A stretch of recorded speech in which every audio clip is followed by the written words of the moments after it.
Excuse the pieces of paper. I'm sick of all of my previous videos on this kind of topic being either outdated, poorly researched, or just overall garbage, and I don't want to miss stuff that I've written down, and I can see my fringe. This is not... Disclaimer. These are opinions. I know that's controversial, but these are my opinions. If I don't talk about something that's important to you and make some OS or whatever that I dislike vital or preferred by you, then that's fine. But if the sheep who don't even know how Windows End of Support works and think you can't use a legacy Windows full stop after its end of life think they're qualified and understand Windows enough to try and tell me that my backed up and thought out opinion just is wrong, and they're backed up by nothing apart from it's newer and everyone else uses / likes it, when in reality they probably don't really care and or wouldn't really be bothered, or sometimes even notice if they were using something else for a large number of things, opinion is right, then I'm allowed to state what I think, not as propaganda, but as explanation. If people are allowed to just straight up tell me that my opinion, which I have reasons for having, is wrong, when most of them don't even have reasons for the opinions they have, I'm allowed to simply explain my opinions without trying to convince other people that they're right and they're wrong. I'm explaining why I think what I think, so people don't ask me. Okay? We got that cleared up? Good.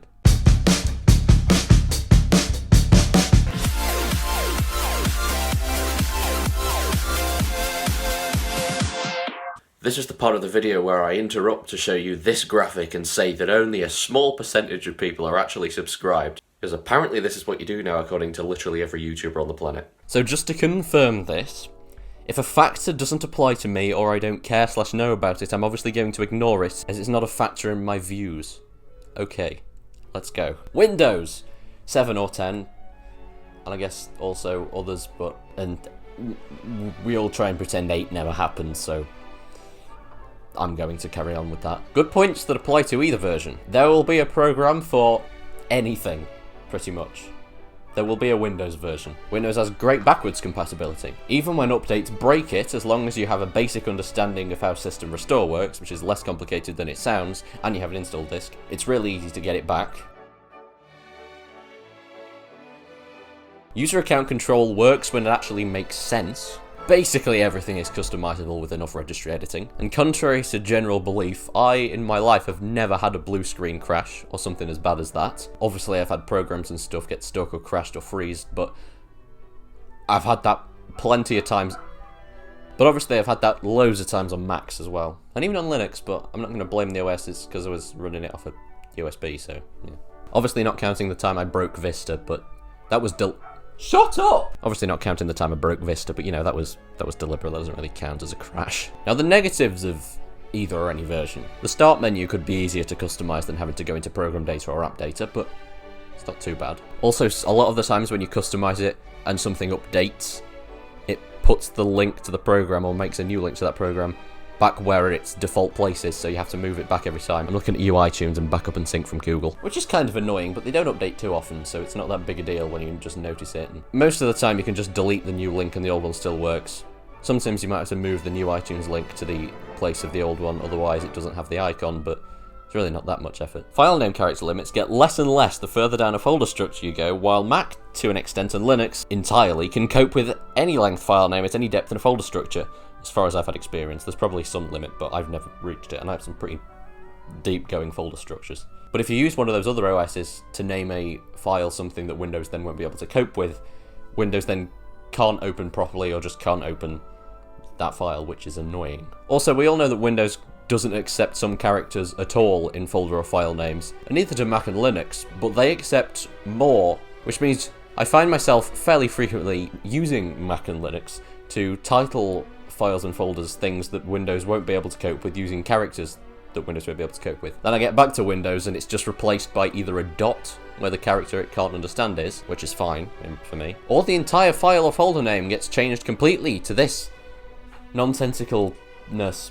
Windows 7, good points, specifically 7. Aero themes and curved corners in general. All the main system settings are in one place, and they all follow generally the same user interface. Built-in DVD compatibility, I'm going to get slated for that one. Also a very nice looking window switcher, which you enter, control and exit using the same keys, as opposed to Windows 10s, which you use the mouse for, which, I don't know, it's small, but I just don't like. The start menu actually has your computer menu, control panel, personal folder, even I find this useful, and all my stuff's on a network drive, and other handy things like that, Just right there. Easily accessible. And the search feature actually searches the start menu and not Bing.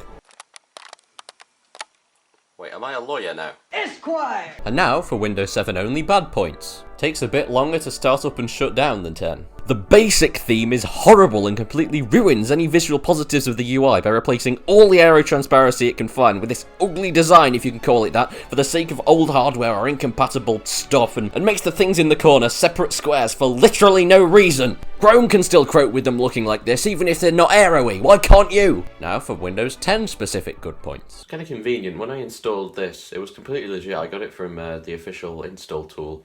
But when I first installed Windows 10 in a dual boot situation, it was already activated. I didn't do anything sketchy. Minecraft Bedrock Edition. A delay on your snipping tool so you can take a snip and have a few seconds delay before it actually takes it to give you that. I've just required that a few times. There's probably third-party programs that do it, and I guess you could screen record, but I don't know, still something.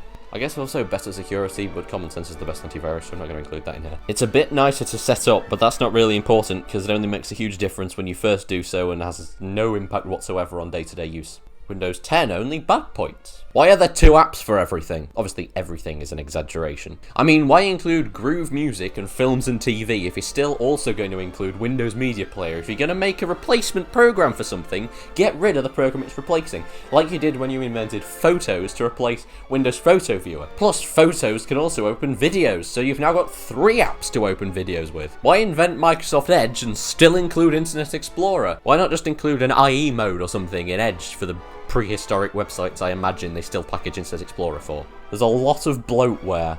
Granted, it's easy to remove, but still. Start menu advertising, which again is easy to remove, but still. And then you're stuck with Candy Crush in your Microsoft account owned apps section for the rest of time. Half of your settings are in one place, and is also easily accessible from the start menu in a place that makes sense, with the UI style matching that of the general Windows 10 design. But the other half of your settings are still in the old program, buried down here in the start menu where no one can ever find them. And they still have the old design, and even then half of the settings are in both for some reason with slight variations. What?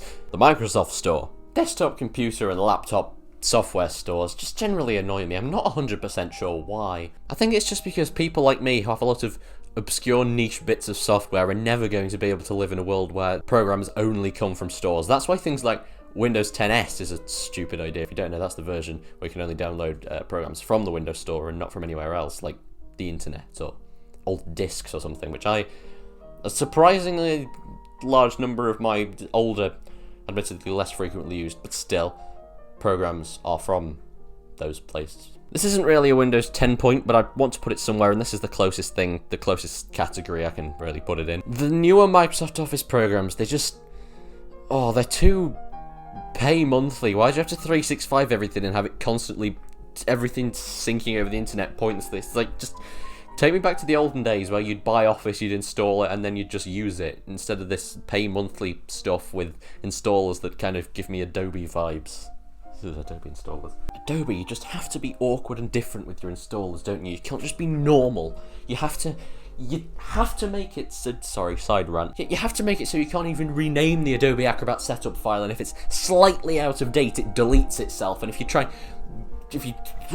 2 hours later. If I dare try and actually install it, and it fails, it just deletes itself. You've got to start again, which is really annoying when you want to be able to store the installers for all of the stuff you might ever need to reinstall to something, so you don't forget something. And although Adobe Acrobat is kind of obvious, I still like the archive setup files to be complete, but you can't do that because whenever you try and run it, it deletes itself. 3 hours later. Why, Adobe? Why do you have to be so difficult? Why? Sorry about that. Anyway, macOS good points. Final Cut Pro, so you can have faster background rendering and don't have to put up with Adobe installers or paying them monthly, for example, for the Creative Cloud programs, or be that guy who uses Sony Vegas. Quick AirDrop to and from Apple stuff, the key thing being to as well as from. Apple, I'll talk about this in the phone section. This video is supposed to be about software, but on the basis that the only time I use a Mac for any prolonged period of time is for video editing, the meme mouse works great for scrubbing through your timeline and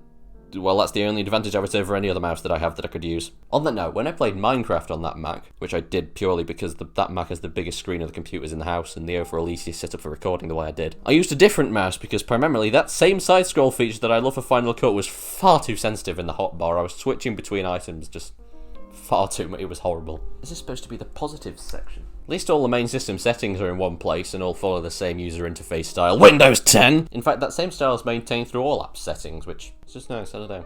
Yeah. There's also the quick look feature, which is very surprisingly handy. You select a file, you hit space, and it opens just a quick preview of it. So if it's just like a video, it just plays it in a little, without having to actually open it in QuickTime or VLC or whatever. It just opens it quickly. Documents, it just shows you document. The formatting's probably wrong, but that's just because it's a quick thing without actually having to open it, which is you could say, why don't you just open it, but it's surprisingly handy for when you're just checking a lot of files in quick succession. You don't have to open them all, close them, open them all, close them, etc, etc, etc. It's also a surprisingly useful feature for when, like me, you have to disable thumbnails generating for files in Windows, because otherwise they'll generate a thumbs.db in every folder, which then shows up when you're using Linux or whatever, which is annoying. So you then can't get thumbnail previews, and you can't turn on the preview thing down the side of the folder, so it's... Daniel Craig. Also, it starts up faster than even Windows 10, and my Windows 10 installation is about 3 weeks old, and I've taken off all of the bloatware, so that's probably the fastest startup I'm going to get on the hardware I have, which really isn't that bad. Even 7 starts up fairly quickly. So yeah, if I'm really in a rush and it's just for like a quick file transfer or a text edit or something, I will use a Mac just because it starts up and shuts down quicker. Speaking of text editing, Apple's answer to Microsoft Office is actually, to be honest, pretty good. Just what it needs to do, and yeah.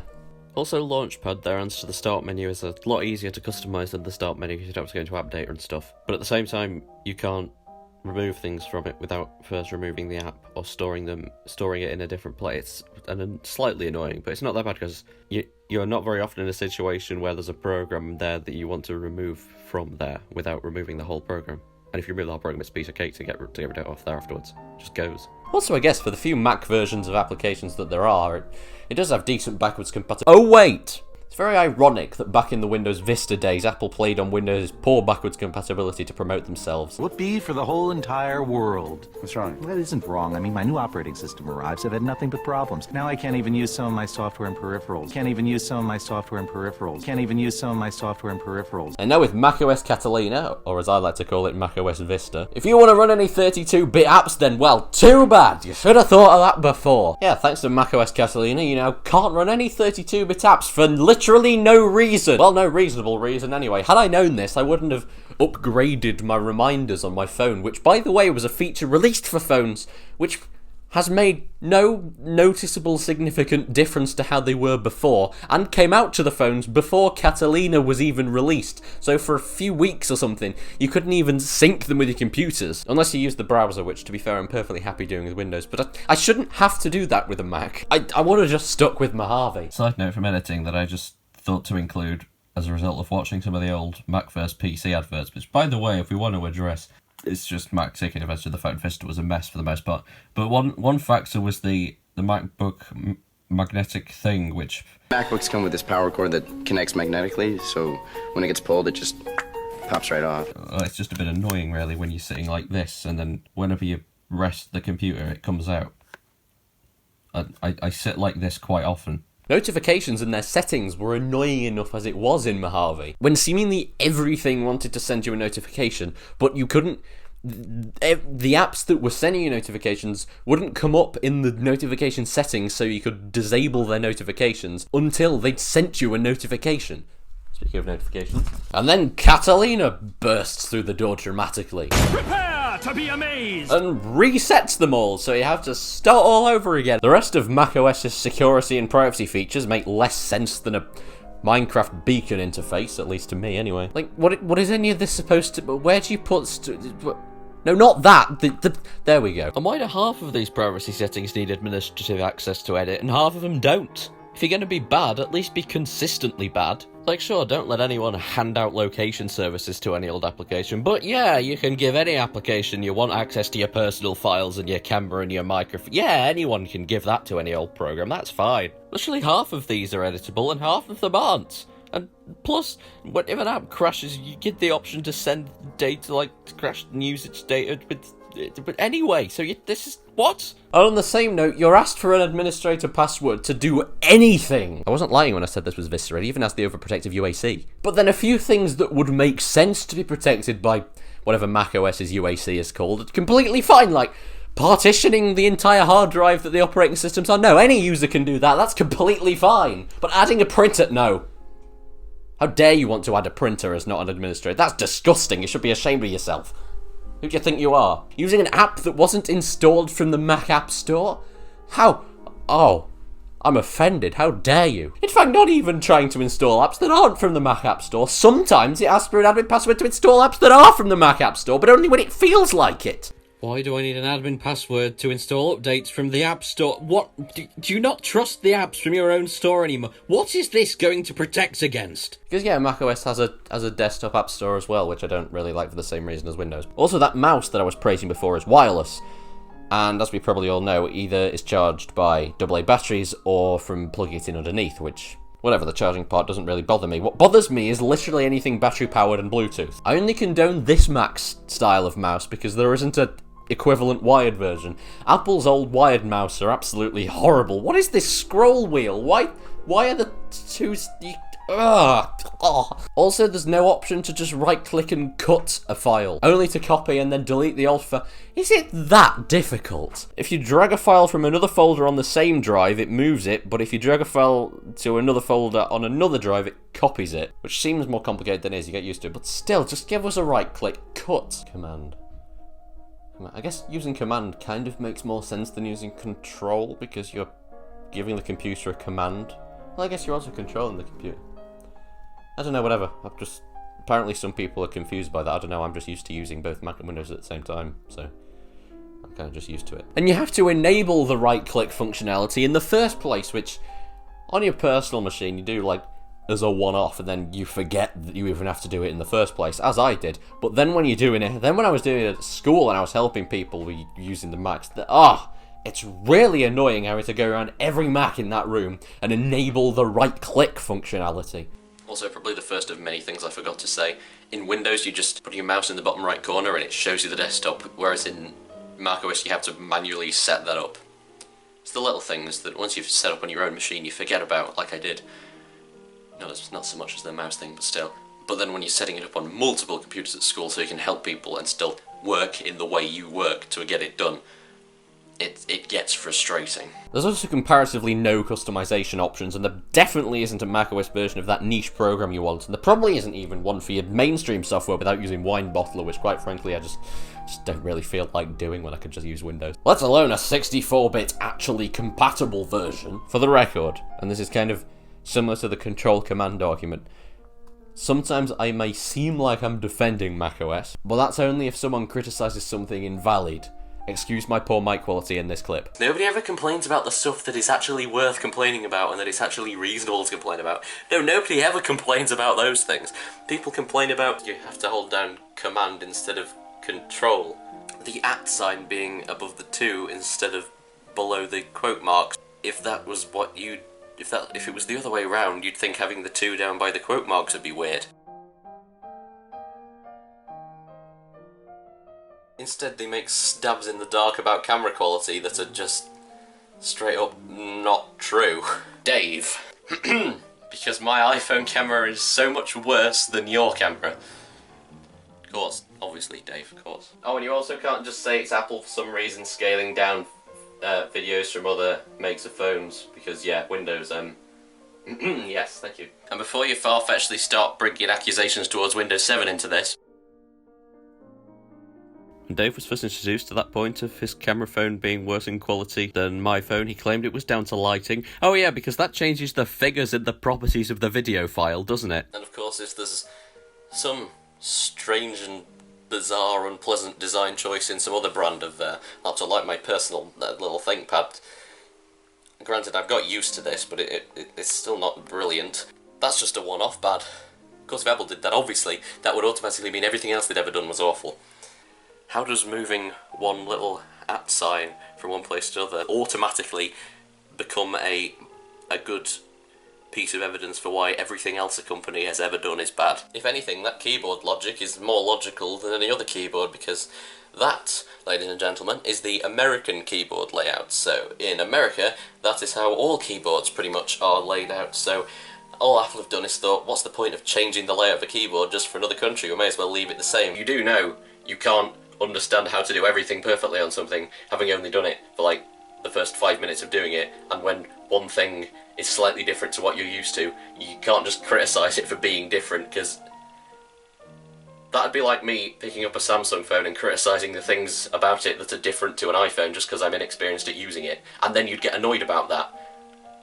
But it's perfectly reasonable for you to complain about that having only used it for 5 minutes and something just because something's slightly different to what you're used to. Of course, obviously makes perfect sense. I also just don't like how full screen, this is going to sound silly, but actually fills the full screen and you have to do some mysterious, unknown combination of finger movements to get it back to the main screen and then between full screen apps. Linux, good points. Basically virus proof. Granted, I couldn't even find a Windows virus when I tried, but still. Letting you test out sketchy websites or email links from people who found your Instagram. If any of you were legit, by the way, I'm very sorry for ignoring you. It's just, you can never be sure, and I also don't have any way of paying you for any services.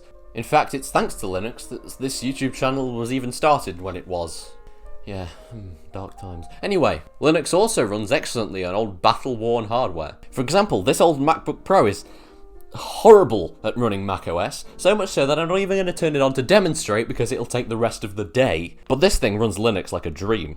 Linux bad points. My pathetic inexperience in programming anything more advanced than Scratch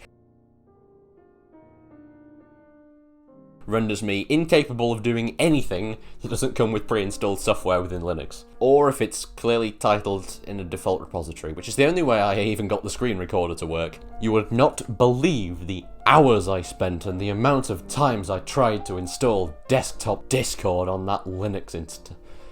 Oh, so much of my life I'm never going to get back. Once I even got as far as the thing coming up in the purple box and it was loading, and then it just, I was following the instructions letter by the instruction, by the dot to the.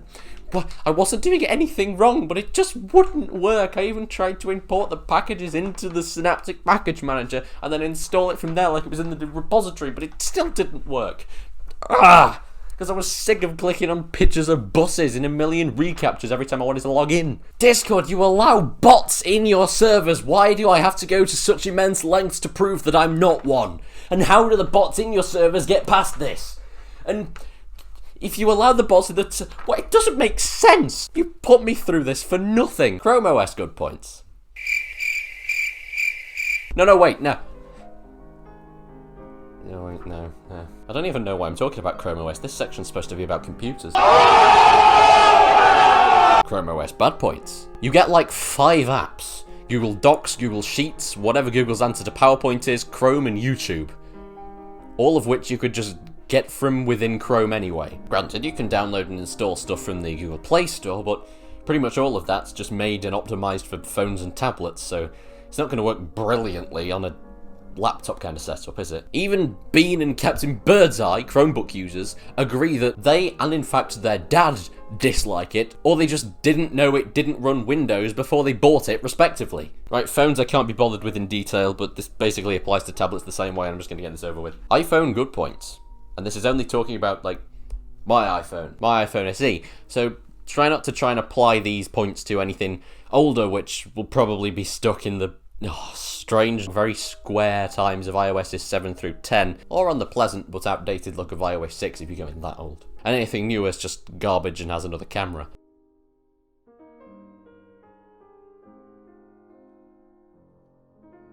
AirDrop to and from Macs and other iPhones. That's the thing I was going to talk about before, because after I last said something about phones and ironically used Captain Birdseye as the thumbnail because that was one of the ones that automatically came out and looked the best, he sent me a frustrated picture of a USB cable and said, AirDrop but without faffing about with Wi-Fi, even though AirDrop doesn't use Wi-Fi. Yeah, Birdseye, I love plugging one end of a USB into one phone and one end of a USB into another phone and exchanging files that way. I love it. It's so easy and so efficient and effective. Point being, you can transfer files between phones, not just between computers and phones.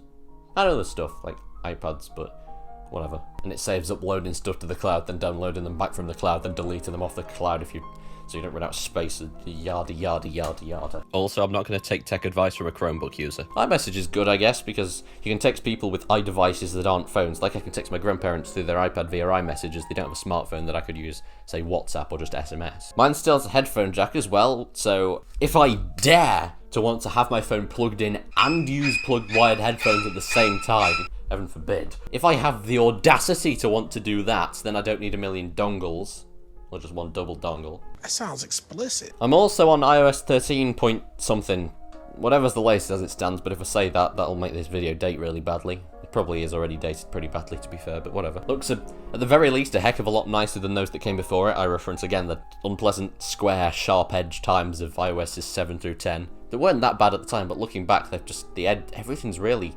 sharp, and now everything's round and curved and bubbly. Also, I feel like some people complain about iPhone bloatware, which is a fair argument. The unfair bit is that people say you can't remove it, which I think is true in older iOSs, but in the iOS 13 point whatever these are on at the very least, and for quite a considerable amount of time before that, probably since like 11, you can just delete almost all of the pre-installed apps, whether they're bloatware or not. Like, I even deleted the music app off my phone because I don't use it, I use something else instead. You can even delete stuff that isn't bloatware, let alone the bloatware, like stonks, and is this where the stonks meme's coming from? Just all of the Apple bloatware? And to be fair, I imagine a fair amount of Android phones and stuff also come with pre-installed bloatware, or whatever you want to call it, from the manufacturer. Heck, even my Windows 7 Lenovo ThinkPad came with a bazillion bloatware programs from Lenovo that I uninstalled as soon as I got it. iPhone bad points. Every new release does absolutely nothing apart from add another camera and take away some other feature that someone likes. I know I said I wasn't supposed to be talking about the new ones, but I had to get that out of the way.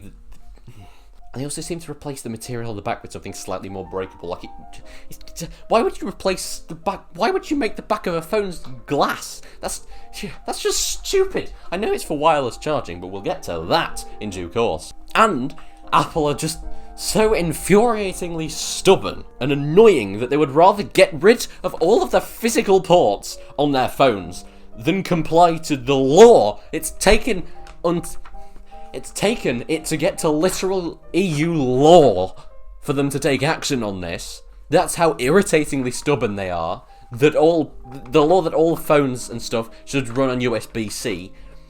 But even when it's in the law, they choose to say, no, we'd rather have no ports than use USB-C. Even though we use USB-C in our new MacBooks,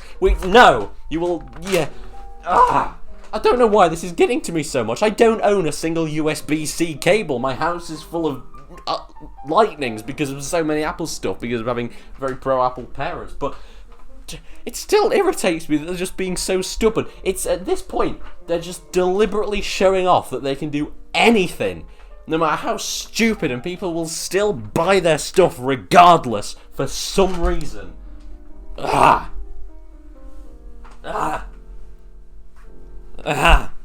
the way, speaking of the new MacBooks, anything newer than like the 2016 one doesn't even have basic USB function without a dongle. It's like, I narrowly avoided that with my 2015 MacBook Air, but whew, that was close. Apple Watch, good points. Well, it tells you the date and time. You can have funny pictures come up when you look at your watch. I guess you can interact with a few notifications, like text messages and WhatsApp messages.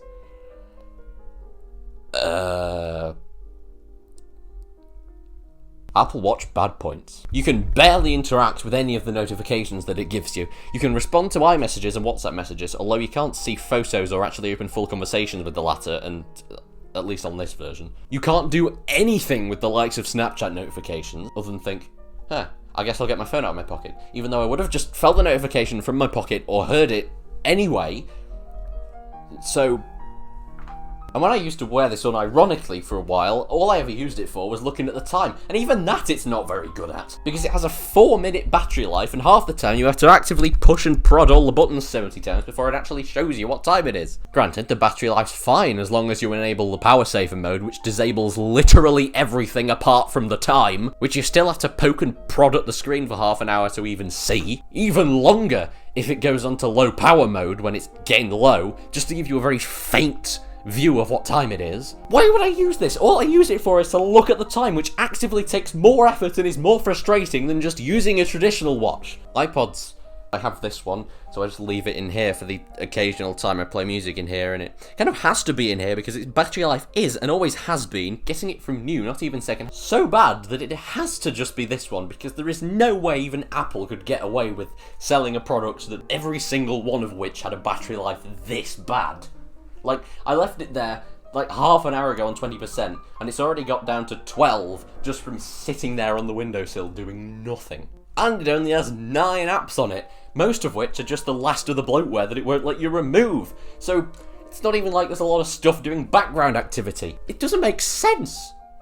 It's like only slightly thinner than my phone, which has completely fine battery life, even as a smaller phone, and that one that's some years old. I guess I can kind of see the reasoning for one of the reasons for taking the headphone jack out of the iPhone, which is like, you know, it's a very small device, relatively speaking, so you've got to fit a lot in a small package, so you need as much space as possible, and if you're going to take out something, the headphone jack, I guess, you know, something's got to go. But every phone you make is bigger with no difference inside apart from the number on the little square box. And you still took it off the iPad, didn't you? And that's got plenty of space. This thing exists and is a HomePod, and I wouldn't blame you for not knowing that, because nobody does, because everyone just uses Amazon Echo, and that's what happens when your parents are rotating the Pro Apple. Apple TV is kind of good for me, to be honest, with a non-smart TV, because it gives you the stuff a smart TV would, like BBC iPlayer and whatnot, and also lets me stream video from my network drive without having to stream it to my phone or something, and then stream it from that back to the TV.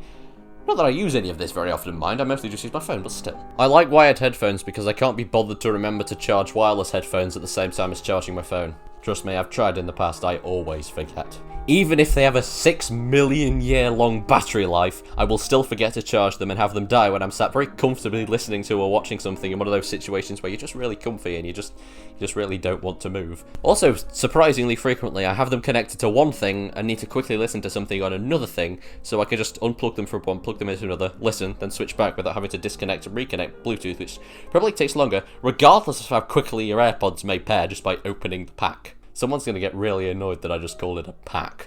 Normally I would re-record that and say case, or wireless charging case. But no, I'm going to leave that in just to annoy people. If I'm willing to go through a bit more effort, I might even use a splitter to listen to audio from multiple sources at once, which may seem stupid, but if I've got a WhatsApp call on my phone and I want to carry on editing a video with a computer, yes, with Macs you can supposedly answer normal phone calls through your computer, but that rarely seems to work for me, so this is just easier. And while yes, it's a big tangle of wires, there isn't really an easy Bluetooth alternative aside from wearing multiple pairs of headphones at once, is there? Also, my headphones are a heck of a lot cheaper at £30-ish than, like 29 something, than any Bluetooth headphones I've ever seen, even the ones that I have down there. And I've only had to buy a second pair of these, because my original pair only broke that once. And even then, it wasn't the cable that broke, before someone argues that, it was literally the headphone thing that broke off from that I don't know the terminology, because I dropped it by mistake. Well, I didn't drop it on purpose. Meaning at this point on my second pair of these, I've probably spent less money than even reduced priced AirPod users on their first pair. Probably a fair number of other wireless headphone users, because there are some pretty overpriced headphones in the world, particularly considering these are surprisingly good quality. Even I was surprised when I did a few of those like YouTube headphone quality tests, and these came out on like with the at the high end of the quality. I was genuinely surprised. That's how impressive they are. As for Apple earphones, watch this overused clip. Before someone tries to defend these, to me they're awful. If I put them in how they're supposed to go in like this, in fact I'm going to play some audio so I can give you a live analysis of the situation. Right, so I've just got these in normally. I've got it on the maximum volume it can get to without going over into the high volume section. And quite frankly, it's really quiet and it's really muffled in that air, so I can hear literally nothing. Okay, not literally nothing, just incredibly faint. So if I turn it right up to a dangerous volume, so you can actually... they're being practically speakers at this point, and yet it's still practically silent in that ear. Right? So if I go into settings and go into accessibility and go down to the thing where you can adjust the balance of the thing, and I then do this, about there it's balanced. No, actually, about there, and it's still really low quality sound as well. And I'm guessing these still sound like speakers, you can still hear me. Yeah. And now that one seems louder than this one. Then, if I just start it up again. Really long preview actually, that's normally the case with old stuff. Right. If I then put these in the wrong way round and in the wrong ears, they're now loud. So I can now have, let me set it back to the default balance. I can now have them at like this volume, and have it at the same volume to me as it was at maximum volume the other way around. But now when I balance them out, the balance is like that, and it's really quiet. And it's only just got up to that volume again at maximum. And they'll probably sound like speakers again. Yeah, and now that one sounds practically silent. So at this point I thought, what can I do? So actually, I think I did this before, I tried putting them both in the wrong way. If I get this one, turn it upside down, we almost have consistent sound. Let me try and balance these a bit better. Actually no, to be fair, in this setup, the balance can be fine, but the audio still has to be really high. Right? And that's my problem with Apple earphones. I don't care if you don't have these problems, I do. And it is for that reason, amongst many, that I think AirPods are a stupid waste of money. Now, I could easily say to you, look at me, I'm rich, I have AirPods. A bit of wax on them. But yeah, people say, I've heard this said like once when I've argued against AirPods, when I've said, well, all Apple earphones are rubbish to me, and AirPods obviously will be, because they're just the same, but wireless, and then they said, well, they're not the same. Well, they just are, aren't they? They just have a slightly thicker thing there, and that's not going to affect how the thing fits in your ear, that just hangs down like that. Like that. And so that's one of that's the reason Apple earphones in general are rubbish, to me at least, and therefore probably at least some of the people. I had some great Samsung earphones once, but I've lost them somewhere. That was very sad. Very bad. For some things, like walking to places, I admit that in-ear earphones are more convenient and easier generally than full-on headsets like these, but frankly, I'm in that kind of predicament so infrequently really that I just use the ones that came with my phone, no matter how garbage they are. I can hear the audio, they're kind of uncomfortable, but I just want to listen to my podcasts. How old am I? Wireless or docked charging? Let's tackle this in terms of phones. So let's say you have your phone plugged in and charging by your bed, or some other kind of seating arrangement, and your phone's low on battery. Now what if you want to use it? Pick it up, bring it over to you, and use it while it stays plugged in and generally continues to charge. What if it's on a wireless charger, or any kind of charging stand? Well, you've got to either pick it up, removing it from the stand, do what you want, and periodically put it back so it doesn't run out. Or reach over and use it while it's on its thing, or wait for it to charge before doing what you want. This may work, but what if it's a phone call and you want to take the phone call and you don't want to use / have any headphones to hand? Or you could just wrangle the whole charger thing over to you.